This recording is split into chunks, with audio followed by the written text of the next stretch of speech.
शादी के पहले से ही विभा को कपड़े धोने का बड़ा शौक था। कभी नल के नीचे तो कभी तालाब के पास। अरे मेरी नीली वाली लुंगी नहीं दिख रही है। विभा की अम्मा, कहाँ रखी है लुंगी? अरे वो तो विभा ने परसों ही धोकर रखी थी आपकी अलमारी में, देखो वहीं होगी। वो ना मैंने आज धो दी, मुझे लगा कि गंदी हो गई होगी।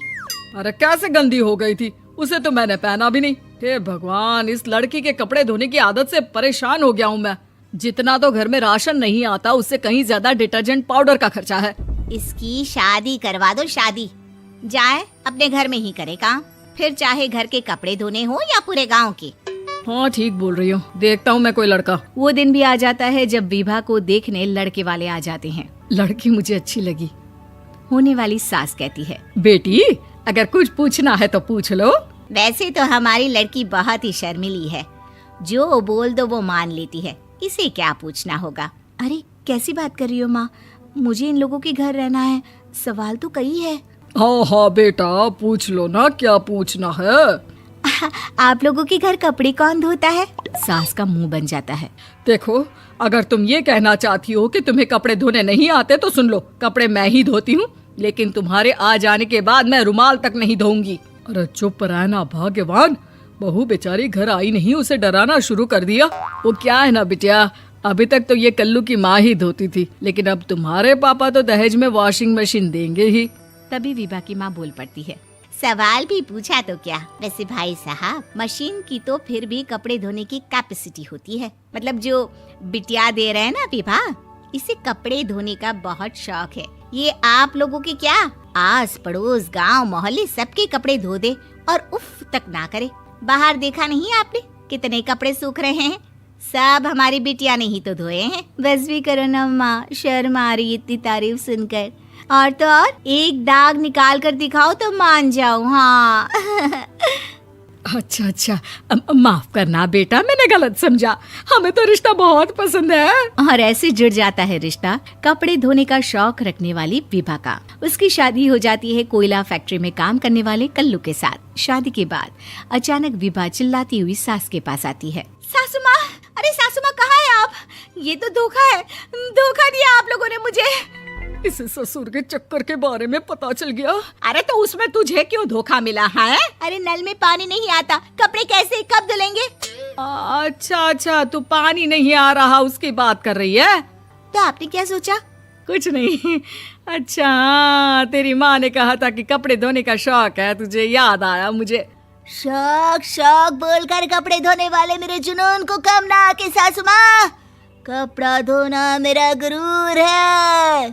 तभी पति भी वहाँ आ जाता है। अभी अभी मैंने इसे सनी देओल की फिल्म दिखाई है, उसी के डायलॉग मार रही है माँ। अच्छा सुन, साफ साफ बता रही हूँ, पानी सुबह 4 से 6 और शाम को 10 से 12 आता है, समझी?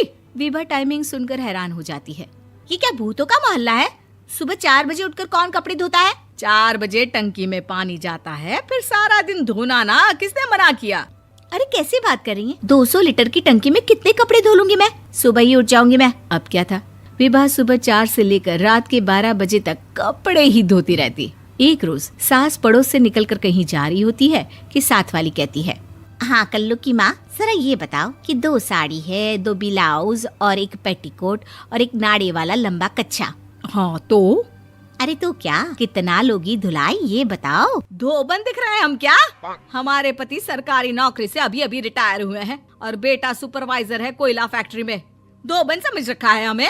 हाय रे कल्लू की अम्मा, माफ कर दो, वो तो मोहल्ले में यही सब बता रहे थे कि तुमने बहू को कपड़ा धुलवाने के काम में लगा दिया है। सास को पड़ोसन की बात सुनकर गुस्सा आ जाता है। वो घर पहुंचती है जहां घर के बाहर ही इतने सारे कपड़े सूख रहे होते हैं जितने कि किसी धोबन के घर पर। अरे ओ कल्लू की दुल्हन, बाहर निकल।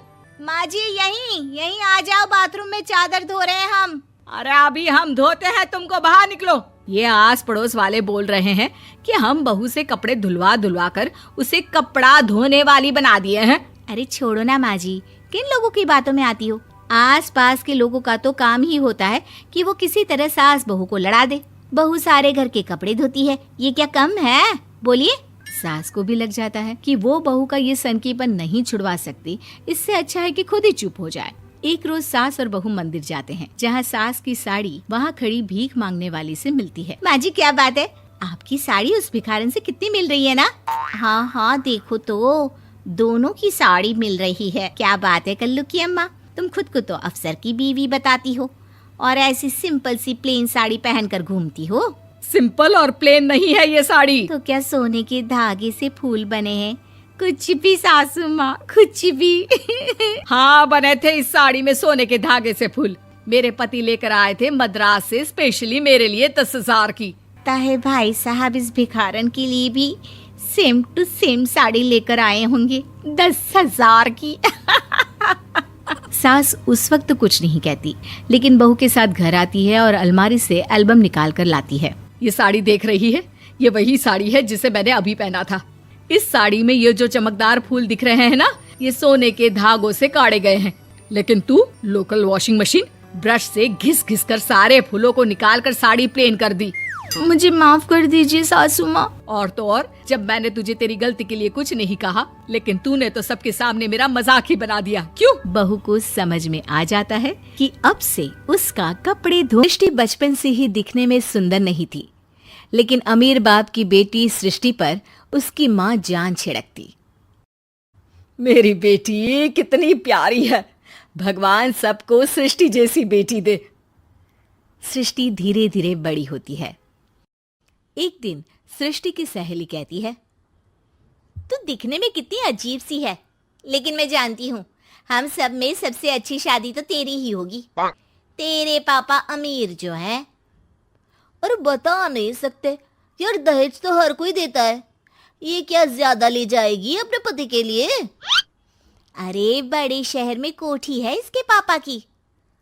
अरे पापा की है ना, कौन सी इसकी है? इसकी होती तब तो कोई भी लड़का इससे शादी कर लेता। अरे पापा की मतलब पापा की है तो मेरी ही है ना? किसने कहा? अब तेरी तो तब होगी ना जब तेरा भाई ना हो। वैसे भी शादी के बाद सारी प्रॉपर्टी भाई के नाम होती है। सृष्टि समझ जाती है कि उसे किसी भी हालत में माँ बाप की सारी प्रॉपर्टी को अपने नाम करना है, लेकिन कैसे? एक दिन सृष्टि का भाई शीनू कहता है, बहन क्या कर रही है? तुझसे एक बात करनी है। अरे हाँ हाँ करना, मैं तो तेरी बहन हूँ। बहन, मेरी लाइफ में ना एक लड़की है, बहुत अच्छी है। मैं सोच रहा हूँ माँ और पापा से बात करूँ शादी के लिए। सृष्टि को समझ में आ जाता है कि भाई की शादी होते ही भाभी उसे एक दिन भी घर में बर्दाश्त नहीं करेगी। क्या बात है भाई, बताना कौन है वो? यार वो बहुत अच्छी लड़की है, पढ़ी लिखी है, मेरे साथ जॉब भी करती है। बस एक प्रॉब्लम है। हाँ प्रॉब्लम? क्या प्रॉब्लम है भाई? यार वो शादीशुदा है, लेकिन उसके पति ने उसे सिर्फ इसलिए छोड़ दिया क्योंकि उसके माँ बाप दहेज नहीं दे पाए। सृष्टि ये सुनकर न जाने क्यों खुश हो जाती है। अरे भाई तो क्या हुआ, लड़की तुझे तो पसंद है ना? शीनू को लगता है कि बहन उसे समझ रही है। वो इस बात से अनजान होता है कि उसकी बहन की मंशा पूरा घर हड़पने की है। सृष्टि अपनी माँ से कहती है, मम्मी मुझे तो बहुत चिंता है, पता है शीनू क्या कर रहा है? अरे क्या कर रहा है, वो तो काम पर जाता है और वापस घर आता है। नहीं ना माँ, वो यही तो नहीं कर रहा, बाकी सब कर रहा है। आपको पता है उससे प्यार है, और वो भी एक शादीशुदा लड़की से। ये क्या हो गया, मैं सोसाइटी में क्या मुंह दिखाऊंगी? अरे तेरे पापा तो यही कहेंगे कि मैंने ही उसे बिगाड़ दिया है। माँ देखो, मेरी बात मानो, पापा पर भी विश्वास करने की जरूरत नहीं है। अब आप ही बताओ, पापा इतनी देर घर के बाहर रहते हैं क्यों, बोलो? अरे बेटा वो तो नौकरी करते हैं ना। तू बहुत भोली है माँ, पापा का ऑफिस तो 7 बजे खत्म हो जाता है, लेकिन देखो कितनी देर से आते हैं। अरे नहीं नहीं बेटा, ऐसी कोई बात नहीं है। सृष्टि माँ को एक औरत से बात करते पिता की फोटो दिखाती है। देखो माँ कैसे हैं पापा, मैं ना कहती थी कि पापा सही नहीं है। मैं तेरे पापा से बात करूंगी, दे फोटो मुझे। ओ माँ, वो तो डिलीट हो गई। लेकिन चल, तूने तो देख लिया ना। पापा से बाद में बात कर लेना, और हाँ, मेरा नाम बिल्कुल मत लेना, हाँ माँ। अब क्या था, सृष्टि के माँ और पिता के बीच झगड़ा होना शुरू हो जाता है। सृष्टि के मन में क्या चल रहा था कोई नहीं जानता था। एक दिन, माँ, सृष्टि के लिए एक लड़का देखा है। वो लोग शाम को उसे देखने आने वाले हैं। और हाँ माँ, एक खुशखबरी, मैं और पापा मिलकर एक नया बिजनेस ट्राई कर रहे हैं। शाम को लड़का आता है, सांवले रंग का। सृष्टि को तो बिल्कुल भी पसंद नहीं आता। लड़की की माँ कहती है, लड़की का चेहरा तो कोई खास नहीं, लेकिन अगर मेरे बेटे को आप लोग सेटल कर दें तो मैं उसकी शादी आपकी बेटी से करवा दूं। सृष्टि को लड़का बिल्कुल पसंद नहीं था। उसे भाई पर गुस्सा आ जाता है। लड़के वालों के जाने के बाद कहती है, माँ देखा, शीनू मेरे लिए कैसा लड़का लेकर आया, न दिखाने लायक न सुनने लायक, सेटल भी नहीं, वो भी हम करे। अरे माँ, मैं जानती हूँ ये मेरी शादी किसी भी घर में क्यों करवाना चाहता है। अरे कैसी बात कर रही है बहन, तूने तो देखा ना, लड़के को मैंने ही मना कर दिया तुझसे शादी के लिए। जिसने लड़का बताया था उसने उसकी बहुत तारीफ की थी। बात आई गई हो जाती है, लेकिन सृष्टि का मन शांत नहीं होता। क्या करूं, कुछ समझ में नहीं आ रहा। मेरी शादी हो गई तो ये लोग पूरी प्रॉपर्टी शीनू के नाम कर देंगे, मेरे हाथ तो कुछ लगेगा ही नहीं। तभी सृष्टि को आइडिया आता है। वो किसी वकील को फोन करती है। जी देखिए, अगर आपके मम्मी पापा का तलाक हो जाता है तो आपके पिता की आधी प्रॉपर्टी आपकी माँ के नाम हो जाएगी, फिर उसे वो किसी को भी दे सकती है। सृष्टि अब माँ को बेटे के खिलाफ भरती है। माँ, शीनू पर नजर रखा करो, वो जिस लड़की के प्यार में है ना, वो शादीशुदा है। यहाँ आएगी, सारा पैसा, रुपया, जमीन, जायदाद सब हड़प लेगी। पापा का भी हाल तुमसे छुपा नहीं है। ऐसा ना हो कि मैं और आप एक दिन सड़क पर भीख मांगे। हे भगवान, मैं तो जीते जी मर जाऊंगी अगर ऐसा हो गया तो। ऐसा हो गया नहीं माँ, ऐसा ही होगा। अभी समय है, आगे का सोच लो। मैं तो कहती हूँ पापा से आधी प्रॉपर्टी लेकर अलग हो जाओ।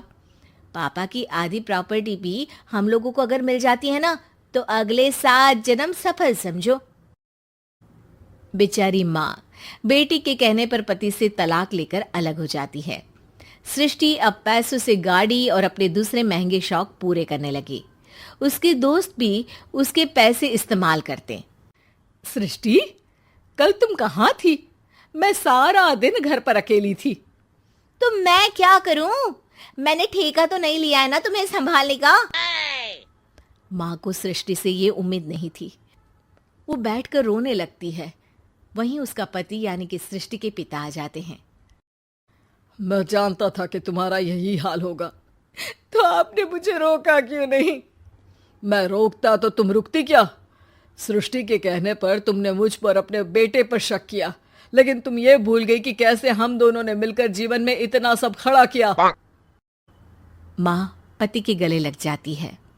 मुझे माफ कर दीजिए, मैंने आपकी कमाई का एक बड़ा हिस्सा गवा दिया।